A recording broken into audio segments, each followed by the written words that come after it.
कुल 5 बैठकें निर्धारित है, जिसमें वित्तीय वर्ष 2021-22 के प्रथम अनुपूरक व्यय विवरणी के लिए 1 दिन, राजकीय विधेयकों के लिए 2 दिन, विनियोग विधेयक तथा गैर सरकारी संकल्प के लिए 1-1 दिन निर्धारित है। माननीय सदस्यगण, लोकतांत्रिक मूल्य सदा से हम भारत के लोगों के स्वभाव का अंग रहा है। संवाद से समाधान तक पहुंचना, शासन की स्वच्छता शक्तियों पर सीमाओं का आरोपण तथा विधि का शासन प्राचीन काल से हमारी परंपरा रही है। 75 वर्ष पूर्व जब हमारे यहाँ संसदीय लोकतंत्र स्थापित हुआ तो यही भाव, यही स्वभाव लेकर हम आगे बढ़े।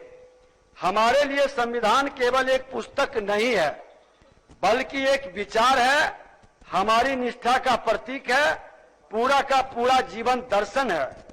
आज जब हम देश की आजादी का अमृत महोत्सव मना रहे हैं, अपने उज्जवल अतीत को याद करते हुए हमें उज्जवलतर भविष्य की ओर देखना है।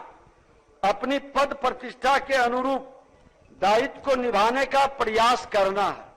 अधिकार और कर्तव्य के बीच एक संतुलन साधना होगा, क्योंकि यदि हमारे अधिकार हैं तो उसके साथ कर्तव्य भी जुड़े हैं, और कर्तव्य है तभी भी अधिकार मजबूत होते हैं।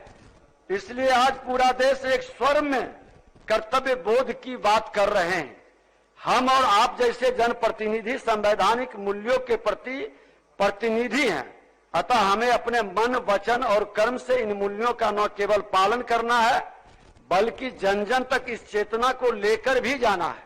माननीय सदस्यगण, जिस बिहार की मिट्टी से हम और आप जुड़े हैं, उसकी गौरव गाथा कोई क्या कहे, कितना कहे, जितना कहेगा कहने को उतना ही शेष रह जाता है।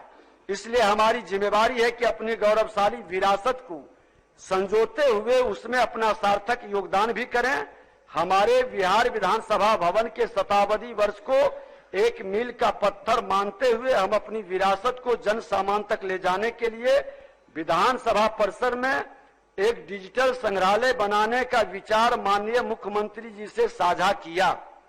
मुझे बेहद खुशी है कि वे न केवल इस विचार से सहमत हुए, बल्कि हर प्रकार से सहयोग करने का विश्वास दिलाया, और इसमें सभी माननीय सदस्यों के अच्छे किए हुए उत्कृष्ट कार्य का भी विवरण रहेगा, जो ऐतिहासिक होगा। आपको जानकर प्रसन्नता होगी कि इस दिशा में काफी तेजी से काम चल रहा है। इसी प्रकार हमारी सरकार एमएलए हॉस्टल तथा अतिथिशाला के निर्माण में भी सराहनीय सहयोग दे रहे हैं, जो विधायकों के हित के लिए भी आवश्यक है। माननीय सदस्यगण, आज देश में विधायिका को अधिक से अधिक समावेशी और जनमुखी बनाने की बात हो रही है। माननीय लोकसभा अध्यक्ष के नेतृत्व में उत्कृष्ट विधायिका के मानदंड निर्धारित हो रहे हैं।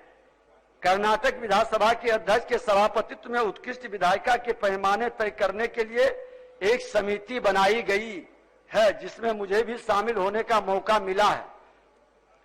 मेरी हार्दिक इच्छा है कि उत्कृष्ट विधायिका के जो भी मापदंड निर्धारित हो, उन सभी मापदंडों पर हमारे बिहार की विधायिका श्रेष्ठतम साबित हो, और ऐसा होना लाजमी भी है, क्योंकि बिहार लोकतंत्र की जननी है।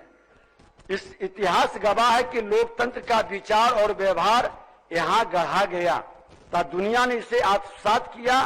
जिस महान सदन में हम आप बैठे हैं, वहां भी एक से बढ़कर एक महापुरुषों ने लोकतांत्रिक मूल्यों और प्रक्रियाओं का श्रेष्ठ प्रदर्शन किया है। हमें इस विरासत को आगे बढ़ाते हुए राज्य और देश की जनता के सामने विधायकी कार्य प्रक्रिया के एक उम्दा उदाहरण पेश करना है। इस दिशा में बढ़ते हुए हमने भी अपने यहाँ उत्कृष्ट विधायक चुनने का विचार रखा है। एक उत्कृष्ट विधायक के क्या गुण होने चाहिए, उसके लिए क्या क्या मानदंड हो, यह निर्धारित करने के लिए आप सभी के भी सुझाव अपेक्षित है। आने वाले दिनों में विधानसभा भवन शताब्दी स्तंभ का उद्घाटन भी होना है, जिसके लिए आप सभी की भावनाओं के अनुकूल भारत के यशस्वी प्रधानमंत्री आदरणीय नरेंद्र मोदी जी का आगमन के लिए हमने आमंत्रण भी भेजा है। इस कार्यक्रम हेतु भी आपके सार्थक और रचनात्मक सहयोग की उम्मीद करता हूं। माननीय सदस्यगण, 5 कार्य दिवसों का यह सत्र अपने स्वरूप में भले ही छोटा है, लेकिन गुणात्मक रूप से ये व्यापक महत्व का है। अतः हम सबको मिलकर इस सत्र में मिले समय का सकारात्मक सदुपयोग करते हुए जन कल्याण की दिशा में आगे बढ़ना है। हमें यह भाव मन में लेकर चलने का प्रयास करना है कि आए हो निभाने का जब किरदार जमी पर कुछ ऐसा कर जाओ कि जमाना मिसाल दे दे।